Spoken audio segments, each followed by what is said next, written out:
Thank you so much, everyone, for being here. Good morning. I'm very excited to be moderating this first panel on the rise of the Chief Work Officer, which kind of centers on this question of what does the human resources and people function become as work is increasingly performed not just by people, but by a mix of humans and AI. Joining me today are two very special panelists. We have Amy Reichanadter, the Chief People Officer of Databricks, and we have Parker Mitchell, who is the CEO and founder of Valence, which uses AI to scale manager coaching to all employees. Thank you both for being with us today. Thanks for having me. Yeah. Parker, you've been promoting this idea of the Chief Work Officer for a while now. So to start us off, can you kind of walk us through what your vision is for this new role and why it's different than the other roles that already exist in companies like the Chief People Officer? First, thank you for the Charter Group for inviting us here. I am also a fanboy of Charter. I've been reading their newsletter since early days. We co-sponsor some research with them on apprenticeship learning and how important apprenticeship learning is, and I just think the thinking that they do is top-notch. So thank you, Kevin and Jay and Jacob and team. And we didn't pay Parker to say that. Thank you, Parker. So the idea of the Chief Work Officer, I want to sort of step back for a moment and try to put this in a little bit of historical context. And I want to step back actually to 1960, so 65 or so years ago. And that was when Peter Drucker coined the term knowledge worker. And before that, if we think about it, labor was mostly involved in factories. It was about producing. It was about mass production. It was how do you organize labor very, very effectively, sort of Taylor-esque efficiency gains. And Drucker coined this idea, spotted this trend, and coined this term, the knowledge worker, which is what obviously drove the economy from the 60s onwards. And right now, LLMs have the power to automate knowledge the same way that energy had the power to automate production. And the difference is that the time scale with which it is going to I think take over how we do jobs is going to be compressed from a century into probably 5 years. And so my starting premise, and from the conversations I've had with CHROs that are sort of looking at the future, is that knowledge work is going to undergo the most profound change that we have experienced in our lifetime. And I think it is going to make the degree of change that is going to drive is going to make sort of the COVID pandemic actually seem just like the training ground. So I think fundamentally we are seeing a change in work. And when we talk about LLMs, if you talk to the great scaling companies, they talk about, first it was a high schooler or elementary school, then high school, and then university student, then PhD. And so I think that, to me, the Chief Work Officer is saying, I don't just have to scale my company with people and figure out how to get people right. I have to figure out how to assign work to an army of growing intelligence sort of beings, bots, agents, whatever you want to call them, and how do I split work between agents that can do this work and people who can do this work? How do I do it collaboratively? And then how do I manage the change to the workforce that is going to be a profound and probably dissettling change? So it is trying to reimagine HR, not just as dealing with the people, but dealing with how do we get work done in a new way of working. Amy, as a sitting Chief People Officer right now, I'm curious what you make of this idea that Parker just laid out and how it resonates with you and your current role. Yeah, I mean, I think it's very poignant. The way that I think about the Chief Work Officer, it's really an expansion of our role as it used to be. I mean, we've always been focused on things like talent and culture and organizational health and effectiveness. But today we have to think about the opportunity really at all altitudes. So it's everything from how does AI sculpt the company strategy to leadership effectiveness and readiness, all the way through to that blend that you were talking about what is the hybrid between the work that needs to be done and can be automated easily and effectively versus the work that should still be done by people. And then through all of that, you have to create at the foundation a culture that's built on learning agility. Yeah. And so there's just so many different, I describe it like we have to be able to work on all the floors of the building now. And so that altitude and context switching is something that's even more important than it's ever been before. Can you take us inside the building at Databricks? How does your work look on all of the different floors in this new role of yours? Yeah, I mean, we're fortunate in that we've always been an AI company. So at the company strategy level, that's always been quite clear, although there's some expansion to that given where the tech is today. But the biggest thing that I'm thinking about is really that intersection between what is the work that can be automated and what is the work that should be really done by people still, and then how do you blend those two? Because every single team in the company is looking at and experimenting with where the tech is. And I'd say the biggest thing that's top of mind for me in that is really just the planning agility that needs to happen right now, because there's the combination of sort of what is the strategy for the company, what do the organizations need, and where the tech is, and how quickly it's changing. And so, you want to sort of avoid the one-way doors of thinking that you've got some plan that's set in stone and really effective, because the reality is that you'll probably miss one of those three elements coming together at the right time if you think that you've kind of got it all under control, because it's really much more agile and needs a lot of iteration over time to be able to be truly effective right now. One thing Parker laid out that you also just mentioned was this idea of thinking about what is the work to be done and how can we allocate that well to a mix of humans and AI. Can you give an example of maybe a process or something at Databricks where how this is played out in practice? I'll give an example. So I think it's pretty well known that we did a very large funding round earlier in the year, and one of the purposes of that round was that we wanted to do a liquidity event for employees. And typical with Databricks, we take whatever other companies do in 6 months and decided we were going to do it in 6 weeks. And we had over 8,000 employees that were going to be participating in this round, over 30 countries. So much complexity to it. And we had 2 equity people, stock admins. And so how we were going to take this really complex thing and do it quickly. So we decided we would create an equity bot that would help answer questions. And it was a pretty big bet for us, because there was no way through this except for to automate a lot of the questions that employees were going to have, and it had to be really individualized. So probably the thing that helped us the most was that once we got the bot built with the right information, our CEO decided that he was going to try it out. And he had asked the same question about his own situation, both to his tax advisor and our CFO, both who'd given him an incorrect and different answers. And so I'm sitting there while he's trying it out, and I'm literally both fingers crossed, please God, let this work. And luckily it did. But what was so wonderful about that was 2 things. He immediately sent a note out to the entire company saying, you have to use the equity bot. But the other one was that you only get one chance sometimes with things like that. And if it had given him the wrong answer, I was like, we're done.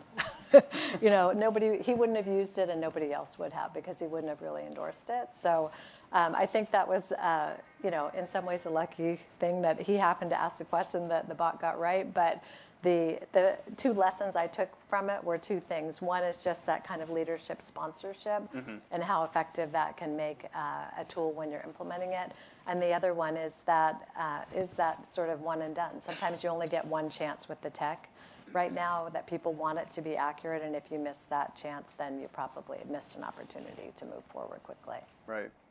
Parker, AI is bringing many HR and tech leaders closer together. I think maybe the clearest example of this is Moderna, which late last year merged its HR and tech functions under the leadership of their former chief people officer, and I think now retired as chief people and digital technology officer.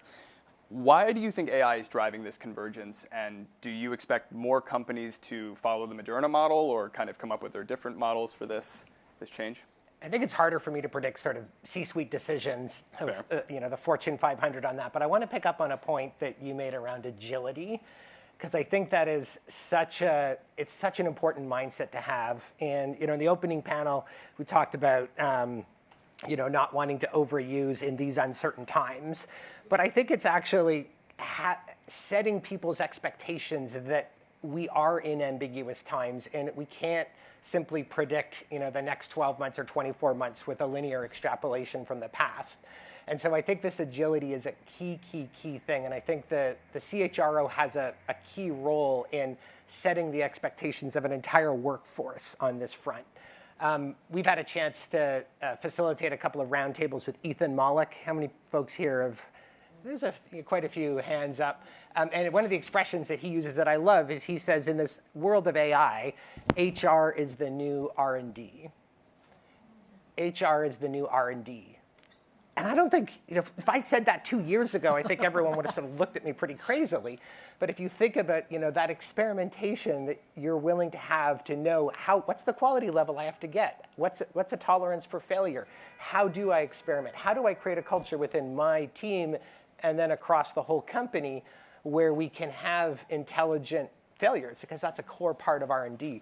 I think that's an interesting topic for us to unpack, because that agility mindset, R&D mindset is going to be crucial. Yeah. Amy, this new research from OpenAI that came out a few weeks ago kind of was benchmarking how well the current most leading models are performing on a variety of real-world tasks. And it found that they're getting much, much better and closer to a professional level on a variety of those tasks measured. I wonder, when you read something like that, like, how does that influence your thinking on like workforce planning, thinking about the jobs, the work that needs to be done, how you're going to hire, the skills you need? Like, what does workforce planning look like at Databricks right now? Well, we've always been super agile just because of the pace that we're growing. And so employees joke all the time at Databricks, like, it's a new company every 6 months. And so we've always kind of planned accordingly.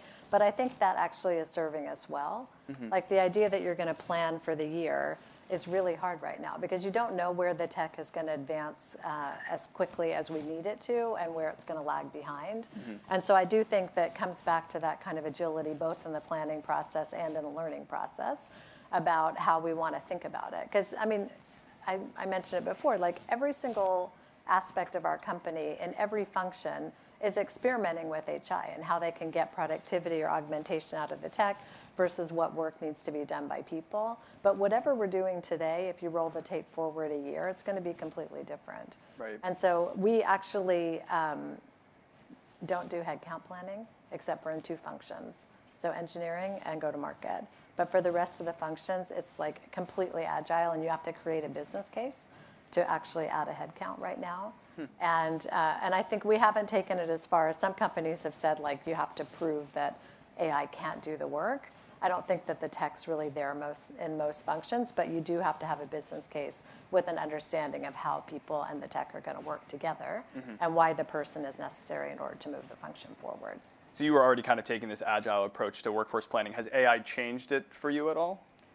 I would say only in the conversation that's being had, not necessarily in the process, just because we were already pretty agile in our process anyway. But now the conversation has shifted, and that you have to be able to show how the two are going to work in concert with one another, and how much productivity we can get out of the tech versus how much we need the person to do X, Y, or Z in the role in order to help the organization proceed. Parker, it seems that the engineering departments at the AI companies kind of provide this early window into where work might be headed for knowledge work more broadly, and this is something you were kind of referring to earlier. If you listen to companies like Anthropic, it recently said that it's kind of made a lot of their engineers really think about what their role looks like at the company, and that they're maybe spending less of their time writing code and more of their time managing fleets of agents that are doing a lot of the coding for them, and then they're coming back and checking that work. If that's where a lot of companies are headed over the next few years, what does that mean for a lot of the building blocks of organizations today, like the skills we hire for, the way that work is kind of organized, the way that companies are structured? I know it's a big question. I think the key message, I think, is what Amy said, which is sort of the horizon that we can predict is much, much shorter than it was before. And you are very lucky to be in a world where you are growing rapidly. So you knew that. That's part of your DNA, that people who are attracted to Databricks, that became sort of part of the company. I think when we think about, there's a couple of different, again, historical examples that might be helpful. And the one I think that's most powerful in the knowledge work space is the introduction of, this is way back in the 80s, VisiCalc. Which was the first spreadsheet. I see a couple of faces nodding there. And that transformed finance departments, that transformed anyone doing calculations. And what the departments were able to produce was fundamentally different, and how they organize work was fundamentally different. And I think that is the mindset and approach that we should take. It will be fundamentally different.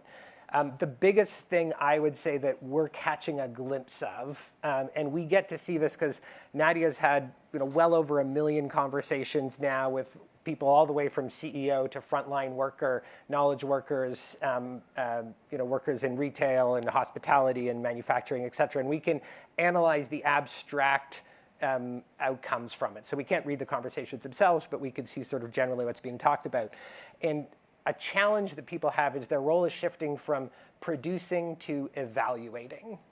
And so if you look at scientists in drug companies, what we're hearing from talking to them and talking to the CHROs there is the scientists are no longer saying, hey, I'm going to come up with 5 molecule ideas and test them. AI is coming up with 50 molecule ideas, and the scientists are saying, hey, here might be the 5 that I would want to test. Or sometimes it's just validating the 5 that AI suggests it should test.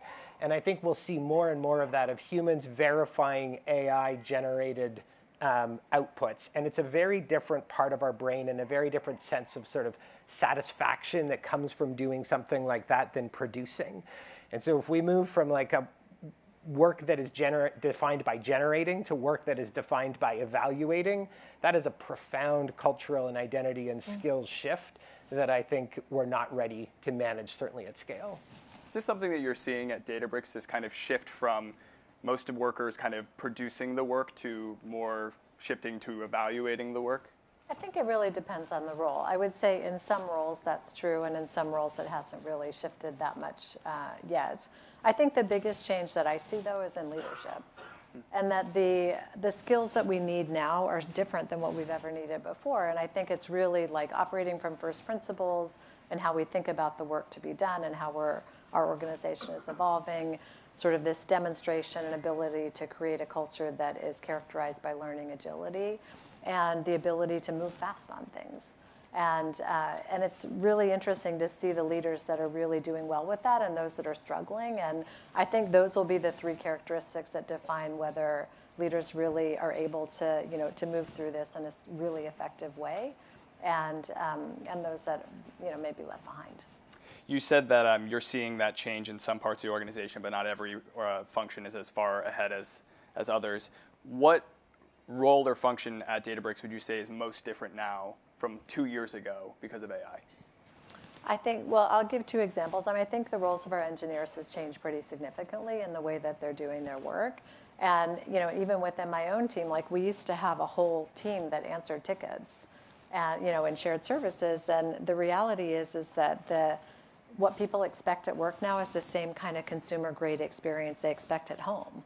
Like if you're doing something online and you want help with something, you don't put a ticket in and wait 24 hours for somebody to respond. You'd lose your mind. And so what I talk to my team about is the bringing those 2 things together, that the way people work should be the same consumer grade experience they get at home. And so now the way that we work and how people get responses to things in our team has fundamentally changed because of that. And so the people that used to do that work are now doing things like program management and more sophisticated work than just answering emails that come in to respond to employee questions. And you said you had 2 examples. What was the second example? That was the second. The first one was just the way our engineers code, et cetera. How else is this kind of rising expectation for these consumer-grade experiences showing up in your work in HR at Databricks? I think it's everything. If you just look at the way that we work now in our personal life, everything is easily accessible. The way that we get information, whether you go to ChatGPT or your LLM of choice, but that's kind of the way people work. There is no separation now between what people expect at home versus the way they want to work.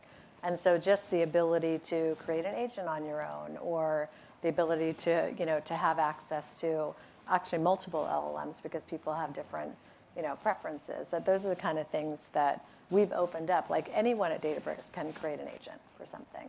And we sort of look at it like the App Store, that those that are the most popular will rise to the top. But there isn't a person in the company that can't go in and create an LLM on their own. Can you give us an example of maybe an agent that you've used that's been created at Databricks that's been particularly interesting? Yeah, somebody on my team actually created one about sort of personal effectiveness, and it's about time management, and it analyzes like your calendar, your emails, et cetera, and gives you suggestions about how to organize your day, and it's really good. I love my assistant, but it's also really good too. I would not want to know what that agent says about my day. This is a good place to end. Thank you both so much. This has been great. Thanks for having us. Thank you. Thank you.